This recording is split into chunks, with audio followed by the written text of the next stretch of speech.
दोस्तों, भारत लगातार अंतर्राष्ट्रीय स्तर पर अपनी टेक्नोलॉजी को एक्सपेंड करने में लगा हुआ है ताकि हम उन गिने चुने देशों की लिस्ट में शामिल हो जाए जिनके पास दुनिया की एडवांस टेक्नोलॉजी है। और इसी कड़ी को आगे जोड़ते हुए भारत ने भी हाइड्रोजन पावर ट्रेन के इंडस्ट्री में बड़ा कदम रख दिया है। और जितनी तेजी से भारत के अंदर हाइड्रोजन ट्रेन के ऊपर काम किया जा रहा है, अगर जल्द से जल्द इन्हें लॉन्च कर दिया जाता है तो भारत यूरोप के बाद दुनिया का तीसरा देश बन जाएगा जो कमर्शियल लेवल पर हाइड्रोजन पावर को ऑपरेट करेगा। वहीं कतर जैसे तमाम देश अपने जो नेचुरल गैस के भंडार पर सीना चौड़ा करके आगे घूमते हैं, उनको भी बड़े झटके लगने वाले हैं, क्योंकि पूरी दुनिया इस समय अल्टरनेटिव फ्यूल के ऊपर बहुत तेजी से काम शुरू कर रही है। पूरी डेवलपमेंट क्या है इस वीडियो में समझते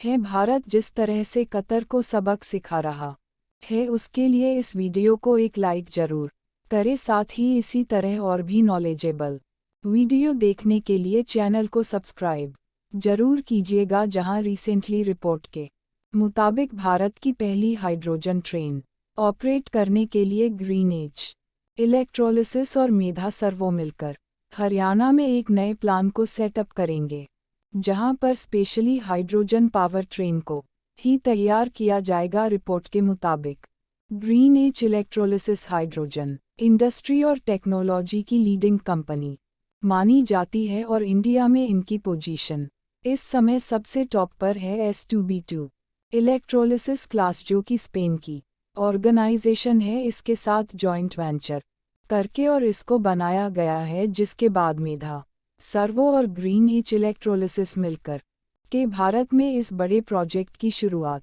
कर रहे हैं, जहां पर मेधा सर्वो स्पेशली ट्रेन्स को बनाने का काम करेगी। वहीं ग्रीन एज इन ट्रेन्स को पावर देने के लिए हाइड्रोजन स्टेशन सेटअप करेगी। हाइड्रोजन किस तरीके से स्टेशन तक पहुंचाए जाए और उसको बनाने के प्रोसेस क्या होंगे, यह सारे डिसीजन ग्रीन एज की तरफ से लिया जाएगा। वैसे देखा जाए तो दोनों ही कंपनियों ने बहुत तेजी से यहां पर काम करना शुरू किया है, क्योंकि भारत ग्रीन हाइड्रोजन को लेकर के बहुत एक्टिवली काम कर रहा है।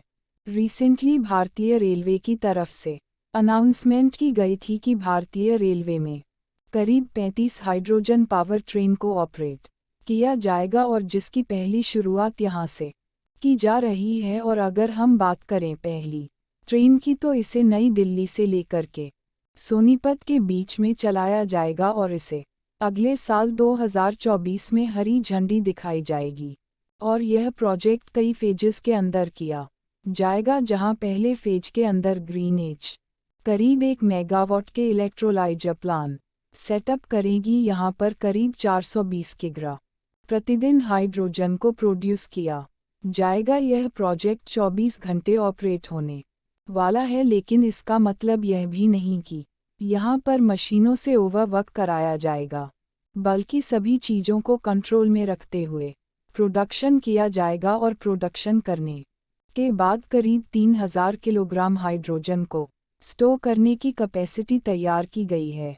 इसके अलावा कंप्रेस करने और हाइड्रोजन स्पेंट को कलेक्ट करने के लिए 2 प्लांट सेटअप किए जाएंगे। फिलहाल इन टेक्निकल चीज़ों को पीछे छोड़ते हम इस इंडस्ट्री के बारे में बात करते हैं। साल 2020 में वर्ल्ड वाइड करीब 70 मिलियन टन हाइड्रोजन को प्रोड्यूस किया गया है, और अभी भी हाइड्रोजन को प्रोड्यूस करने का करीब 95% हिस्सा मीथेन रिफाइनिशिव की डिमांड लगातार बढ़ते चली जा रही है। और इसीलिए साल 2023 में ग्लोबल हाइड्रोजन मार्केट में करीब 170 बिलियन $US का रेवेन्यू जनरेट करके दिया था, और 2024 से लेकर के 2030 तक $500 बिलियन से भी ज़्यादा की होने वाली है। ऐसे में भारत पोटेंशियल रखता है, क्योंकि सिंगापुर और यूरोप जैसे देशों ने millions of ton hydrogen Bharat से इंपोर्ट करने की बात कही है। इसके अलावा सऊदी अरेबिया और UAE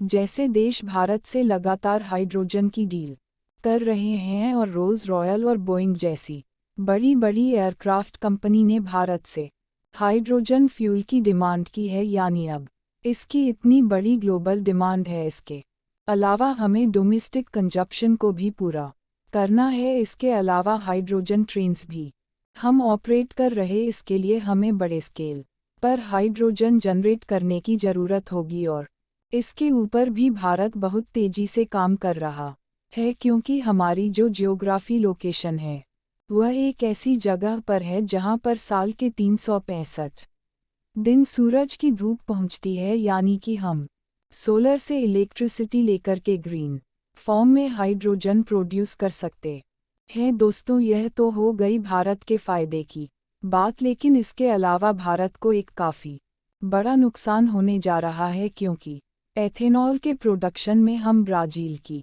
बराबरी करने चले थे, लेकिन अब भारत ने इस रवैये से पीछे हटने का फैसला ले लिया है और एक काफ़ी बुरी खबर सामने आ रही है। सरकार जल्द ही ई-20 फ्यूल पूरे भारत में लॉन्च करने वाली थी और पेट्रोल के इंपोर्ट बिल को कम करने के लिए इसे बड़ा कदम माना जा रहा था, लेकिन नई अपडेट के मुताबिक सरकार ने एथेनॉल के बढ़ रहे प्रोडक्शन पर ब्रेक लगाने का फैसला ले लिया है। रिपोर्ट के मुताबिक चीनी के प्रोडक्शन को बढ़ाने के लिए सरकार इथेनॉल के प्रोडक्शन को कम करने का फैसला सुना चुकी है, जिससे घरेलू बाजार में चीनी की सप्लाई को कम दामों पर रेगुलेट किया जा सके। भारत दुनिया का दूसरा सबसे बड़ा चीनी प्रोड्यूसर है, लेकिन अनुमान से कम बारिश होने की वजह से गन्ने की खेती पर बुरा असर पड़ा है, जिसकी वजह से डिमांड और सप्लाई के बीच एक बड़ा गैप खड़ा हो चुका है। दरअसल चीनी मिल्स इस एथेनॉल की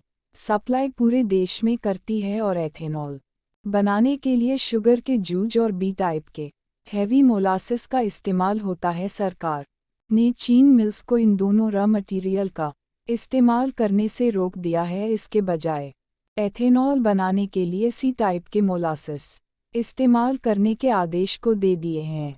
जानकारों का मानना है कि सरकार के इस कदम की वजह से कंपनी को भारी नुकसान हुआ है, जिन्होंने इथेनॉल के प्रोडक्शन के लिए अरबों रुपए निवेश कर दिए हैं। रिपोर्ट्स की माने तो चीनी के प्रोडक्शन में 8% की गिरावट आई है और इसकी वजह से भारतीय मार्केट में चीनी के रेट्स तेज से बढ़ना शुरू हो चुके हैं। खैर, इसी बीच भारत के लिए ब्राज़ील से भी खुशखबरी आ चुकी है और ब्राज़ील भारत को इथेनॉल प्रोडक्शन की पूरी टेक्नोलॉजी देने को तैयार हो चुका है।